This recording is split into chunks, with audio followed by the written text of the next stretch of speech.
Assalamualaikum warahmatullahi wabarakatuh. Selamat pagi Bapak Ibu guru hebat yang ada di seluruh tanah air. Pada kesempatan kali ini saya akan melaksanakan kegiatan pra supervisi, supervisi dan pasca supervisi. Di mana pada kesempatan kali ini nanti kami akan melakukan kegiatan tersebut bersama dengan Bapak Gilang Surya Saputra selaku Bapak Ibu guru yang akan saya berikan supervisi. Terima kasih, selamat menyaksikan. Assalamualaikum warahmatullahi wabarakatuh. Assalamualaikum warahmatullahi wabarakatuh. Selamat pagi Pak Gilang Surya Saputra. Pagi Pak. Sehat Pak Gilang nih? Alhamdulillah sehat Pak. Pak Gilang, sebelum kita melakukan kegiatan supervisi yang ada di kelas panjenengan, saya mau menanyakan sesuatu yang terkait tentang pembelajaran yang akan panjenengan lakukan. Siapa? Pertanyaan pertama, Pak Gilang, apa tujuan dari Pak Gilang melakukan pembelajaran ini, Pak Gilang, untuk materi yang akan panjenengan sampaikan? Terima kasih Pak Limus. Untuk tujuan pembelajaran yang akan saya sampaikan di kelas itu yang pertama itu adalah peserta didik melalui KJBL Pak. Jadi ini menggunakan KJBL.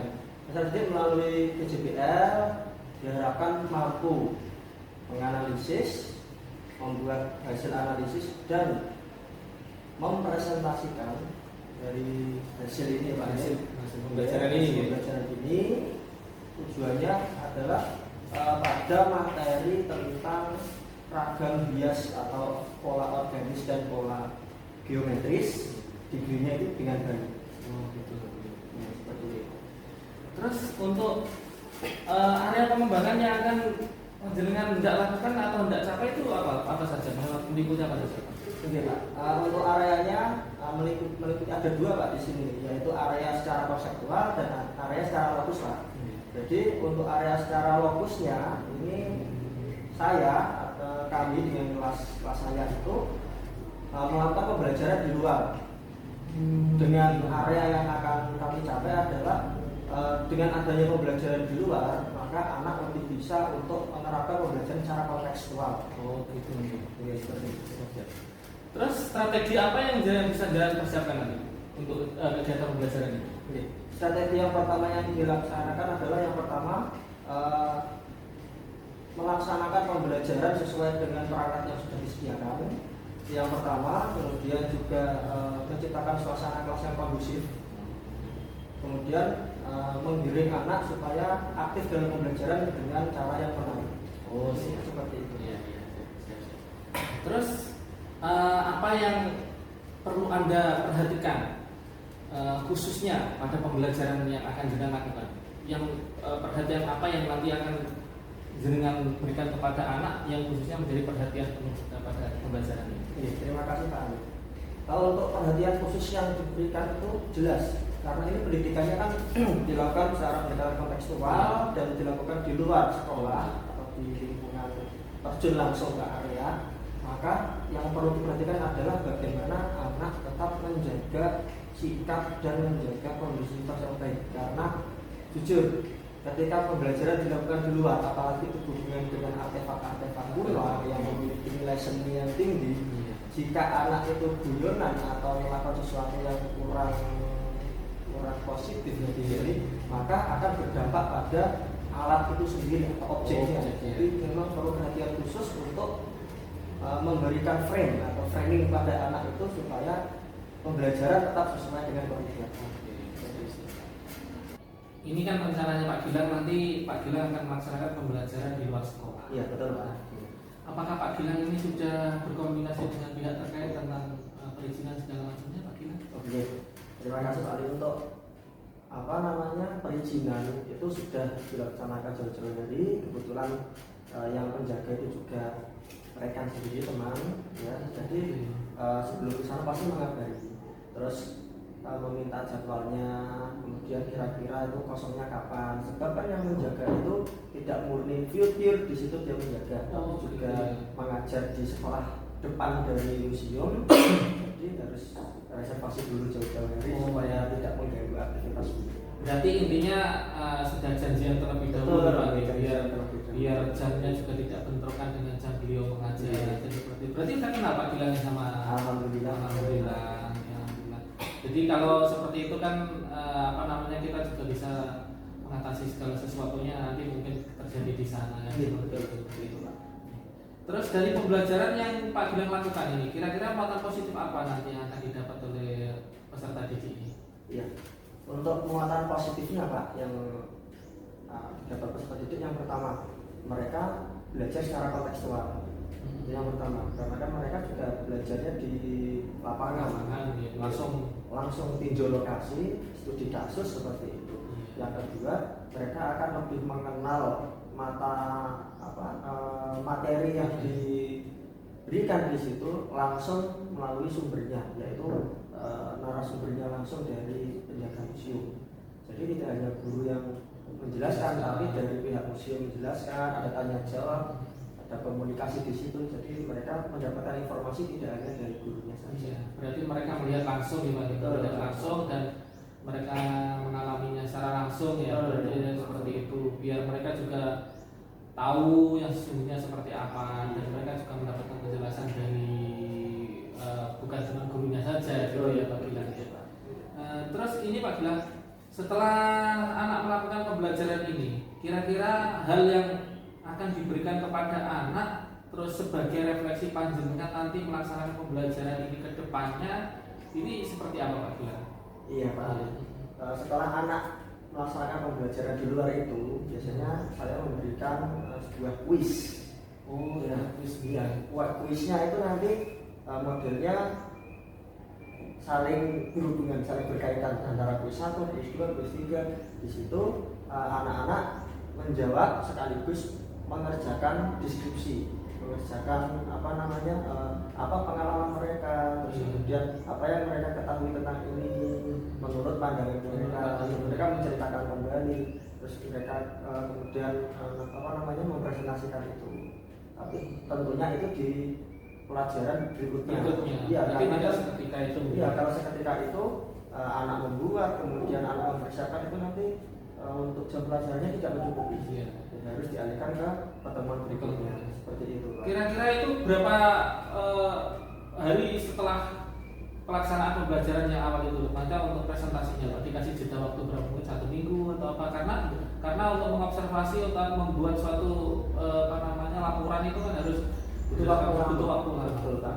Ini kalau dari saya, di seumpama tinjau lokasi dari Senin, berarti Senin yang akan datang mereka mempresentasikan.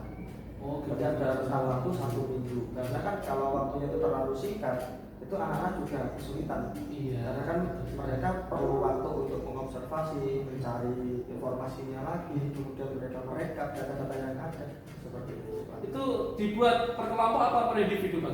Kelompok Pak. Per kelompok. Iya, karena kalau per individu nanti kesulitan.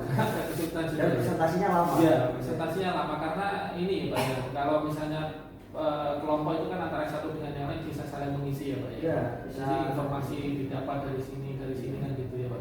Betul Pak, kadang terdapat dari kelompok A dengan kelompok B itu berbeda cara penafsirannya. Di situ nanti ada sesi tanya jawab, sesi kadang penyanggahan atau apa. Jadi hidup di situ. Suasana ya. Berarti itu setelah 1 minggu setelah kita melaksanakan pembelajaran di luar itu ya Pak. Iya, ya? betul Pak. Berarti segala sesuatu yang ditemukan di sana, segala sesuatu yang hal baru yang ditemukan di sana berarti nanti dipaparkan pada saat melaksanakan ini ya, sesi presentasi. Terus Pak Gilang, apa manajemen resiko, karena Pak Gilang ini pelaksanaan pembelajaran kan di luar, pastinya kan banyak sekali resiko yang didapat, mulai dari berangkat atau mungkin nanti anak pulangnya atau naik apa, karena kita di luar sekolah ya Pak. Iya. Manajemen resiko apa yang sudah Pak Gilang siapkan ini untuk pembelajaran yang akan dilaksanakan? Iya. Jadi seperti ini Pak, cerita sedikit ya Pak. Iya. Untuk proses menuju ke sana itu sebetulnya tidak instan Pak. Ya, pasti ada resiko-resiko yang ada plan A, plan B dan seterusnya jika ini terjadi bagaimana. Iya. Dari mulai mengangkut anak dari sekolahan ke lokasi itu kan juga banyak resiko di situ.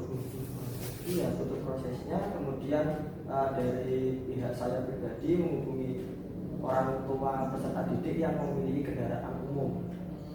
Gitu ya, bekerjasama dengan orang tua, kemudian orang tua tersebut ke sekolahan dengan bala tentaranya Iya. dengan pasukannya membawa sekitar 3 kendaraan atau 2 kendaraan sesuai kebutuhan, kemudian diangkut di sana dan ditunggui. Itu untuk tidak langsung pulang angkutannya gitu. Iya, tidak Wih. ditinggal, tapi di situ. Iya. Kemudian dari sana itu anak itu kalau istilahnya itu first impression ya, yang mereka lihat pertama kali masuk ke museum itu horor. Nah, itu ya, Iya. karena horor maka guru kan harus bagaimana memberikan konsep bahwa ini itu tidak tempat horor. Iya. Ya, Pak Gilang Surya Saputra, saya berterima kasih atas waktunya. Semoga pembelajaran yang akan panjenengan lakukan ke depannya nanti berjalan dengan lancar, tidak ada apapun. Terima kasih Pak Gilang. Mohon maaf. Terima kasih, Pak. Iya, sama-sama. Assalamualaikum warahmatullahi wabarakatuh. Bapak Ibu guru hebat, marilah kita saksikan pembelajaran yang akan kita laksanakan dengan Bapak Gilang Surya Saputra. Selamat menyaksikan. Waalaikumsalam warahmatullahi wabarakatuh. Selamat datang di situs Terjang, ya, anak-anak. Belum memulai pembelajaran pada siang hari ini, ya, untuk anak-anak yang hebat, anak-anak pilihan ini, marilah kita berdoa terlebih dahulu. Berdoa mulai.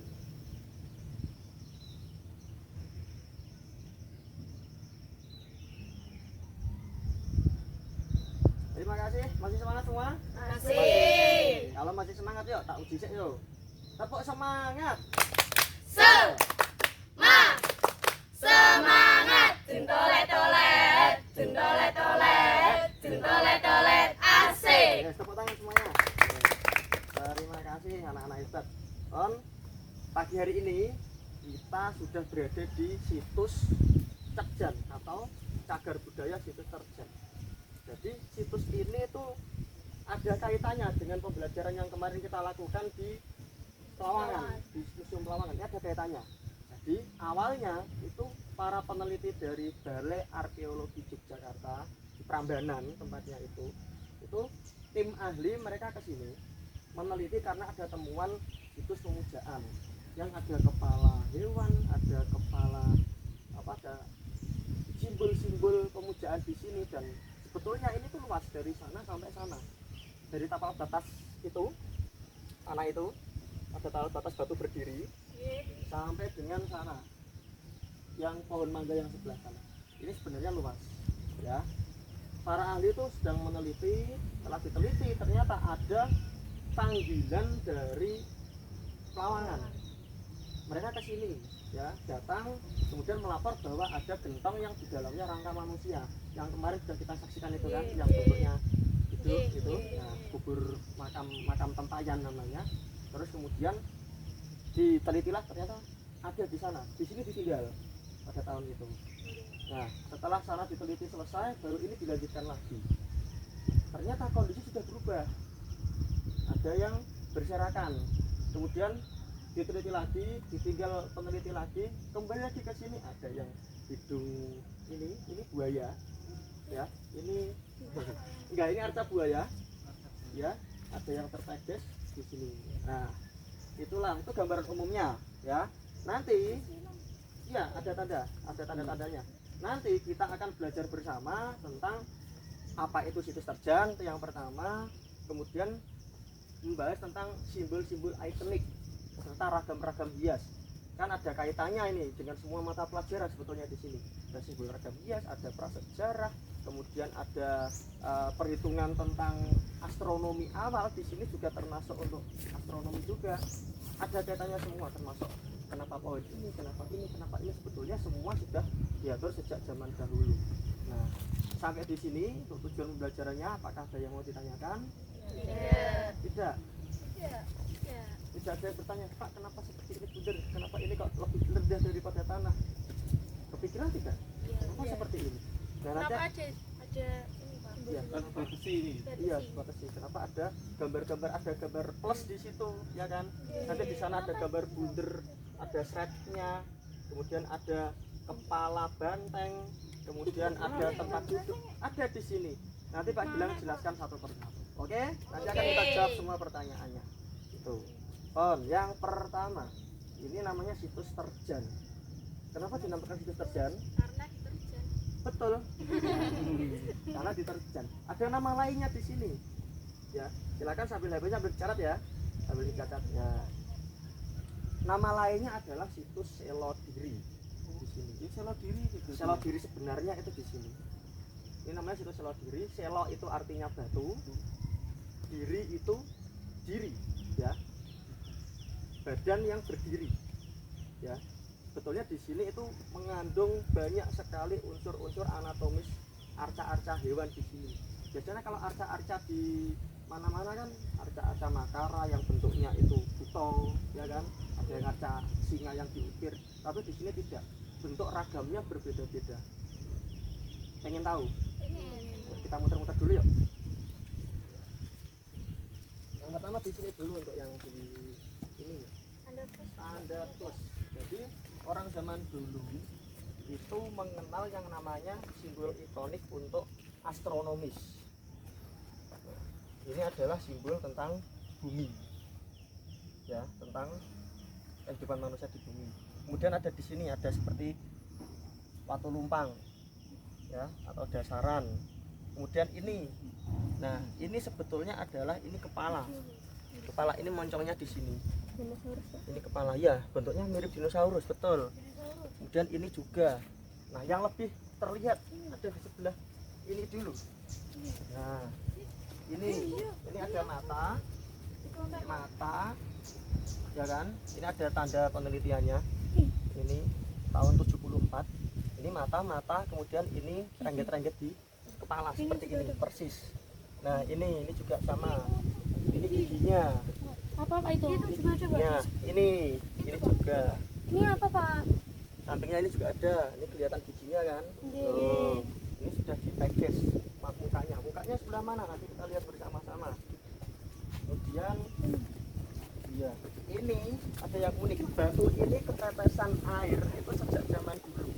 Jadi air walaupun dia itu lembut, tapi kalau netes terus-menerus itu ya.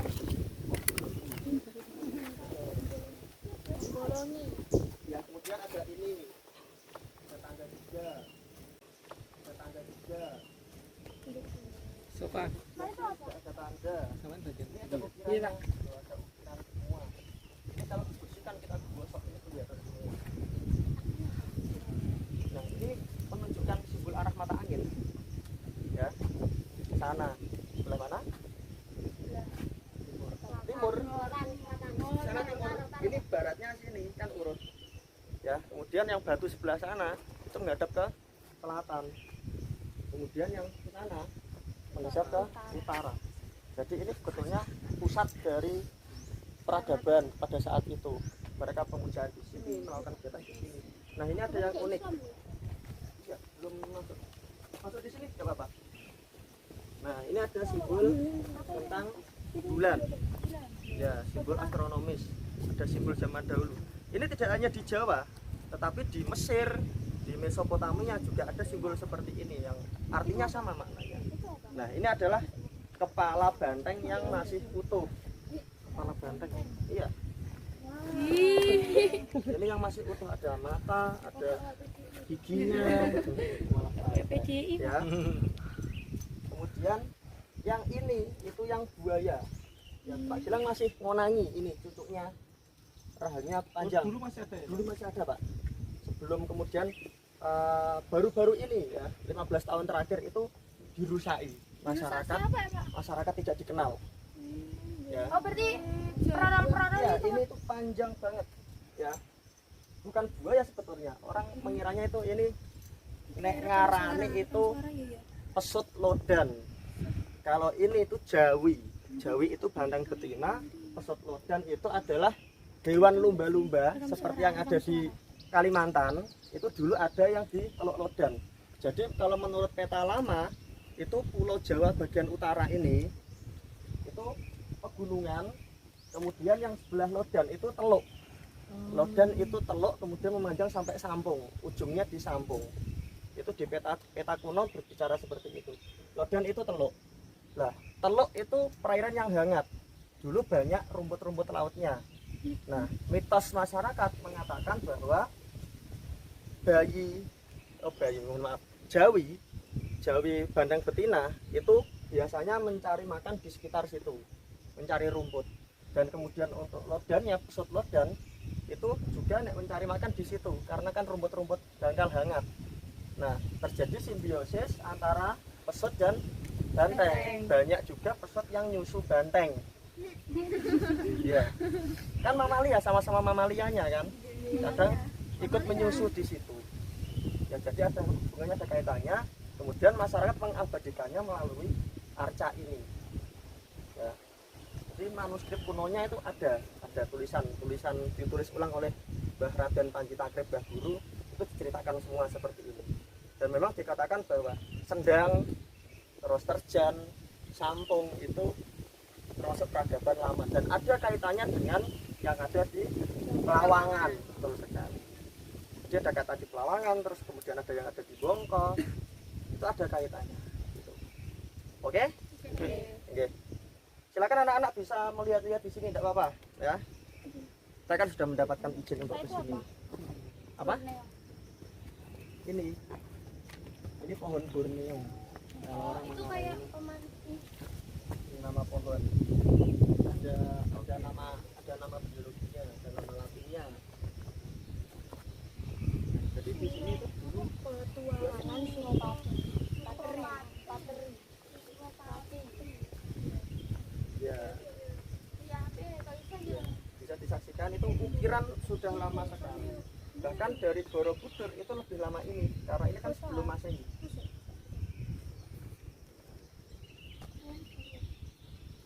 Ya, ukiran nenek moyang dulu itu, nenek moyang kita itu nek ukir bagus. Walaupun sederhana tapi awet. Dia tetap pakai alat. Kan di situs Pelawangan itu sudah ditemukan alat-alat ini, alat-alat untuk membantu kehidupan sehari-hari, alat-alat logam. Nah, ini juga ukirnya kan masa pakai tangan begini ya, pakai logika saja. Ya, cerui, kemudian hias matanya ada ininya, dan ada singut, banteng, siungnya, kemudian hidungnya. Berarti ini kalau menurut penelitian sudah berapa ratus tahun? Hampir sejaman dengan yang ada di Pelawangan. yang di Pelawangan. Dan untuk teknik gerabah bongko terus gandri untuk penyepuhan logam Sudah ada. Situsnya sudah ada. bukan tapi kebudayaan yang turun Sudah turun temurun. ternyata ada tahun-tahunnya ada di dari zaman dulu ada kaitannya lama sebelum Lasem ada peradaban itu sebetulnya terjadi.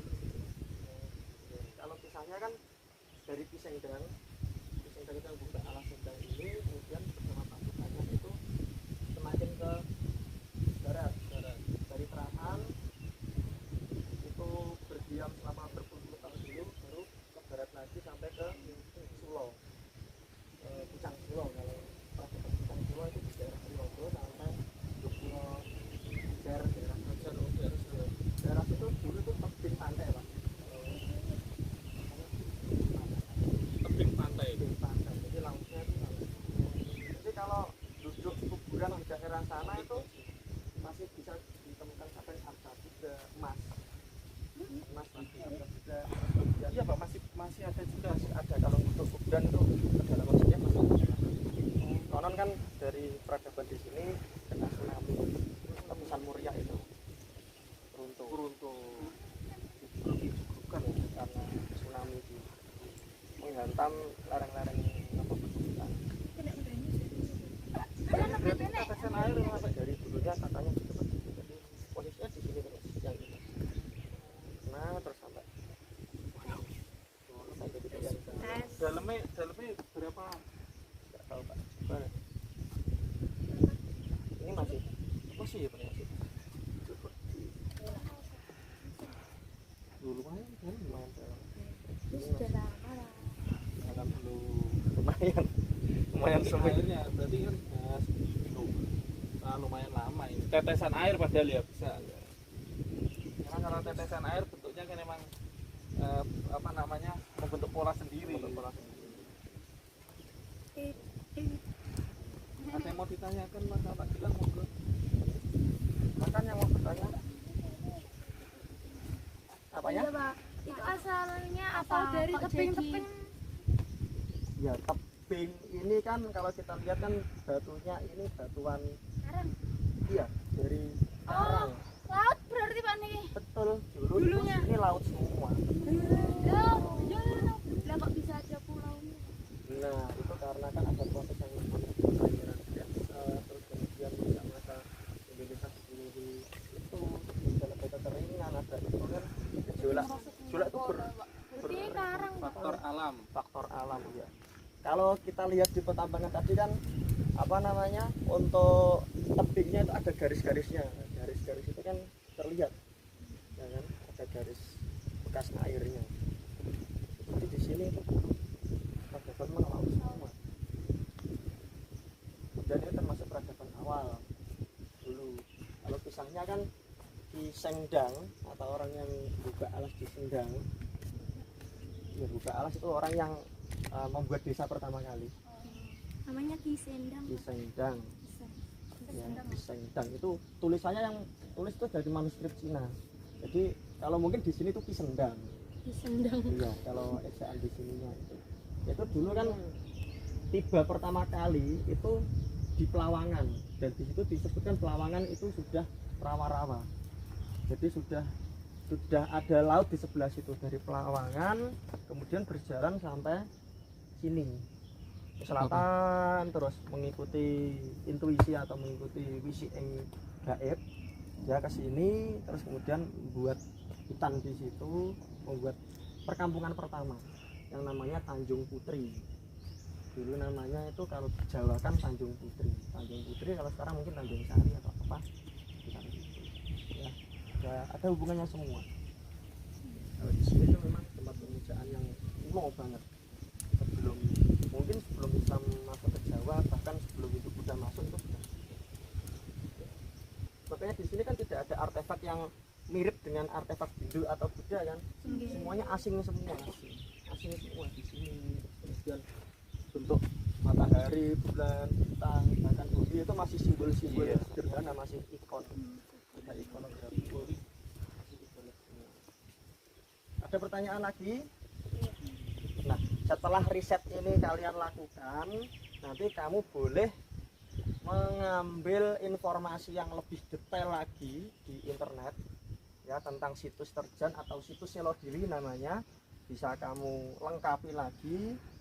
Nah, untuk ya hasilnya nanti bisa kamu presentasikan di pertemuan berikutnya. Seperti itu ya? Paham? Masih semangat? Sip. Ya, kalau sudah sebelum pelajaran Pak Gilang akhiri nantinya ya, kamu yang pertama tetap hargai peninggalan dari nenek moyang. Menghargai itu dengan cara tidak merusaknya, itu sudah cukup menghargai. Ya, mengenal tidak merusak itu termasuk cara penghargaan yang hebat. Kemudian yang kedua, sikap nenek moyang kalian yang gigih dari bawah naik ke sini membuat peradaban itu bisa kamu tiru. Jika kamu itu gigih, nanti peradaban atau apa yang kamu hasilkan itu pasti akan dirasakan oleh anak cucu sebagai pembelajaran. Betul Lina ya, bermanfaat bagi anak cucu kita.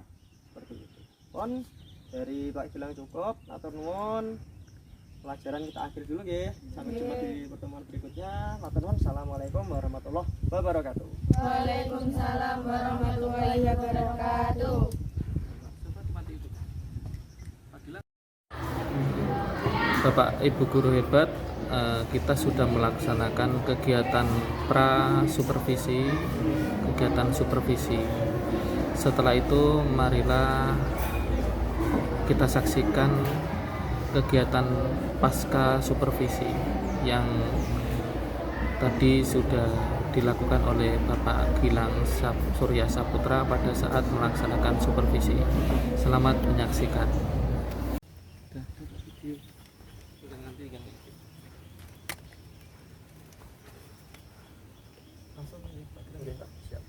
Selamat pagi Pak Gilang. Ya, selamat pagi, Pak. Terima kasih hari ini Pak Gilang sudah melaksanakan kegiatan pembelajaran yang ada di kelas. Pak Gilang, saya mau bertanya sesuatu ke jenengan ini. Apa yang direncanakan oleh Pak Gilang dalam pembelajaran ini, apakah sudah sesuai dengan target yang diharapkan oleh Pak Gilang ini, Pak? Oke. Terima kasih, Pak.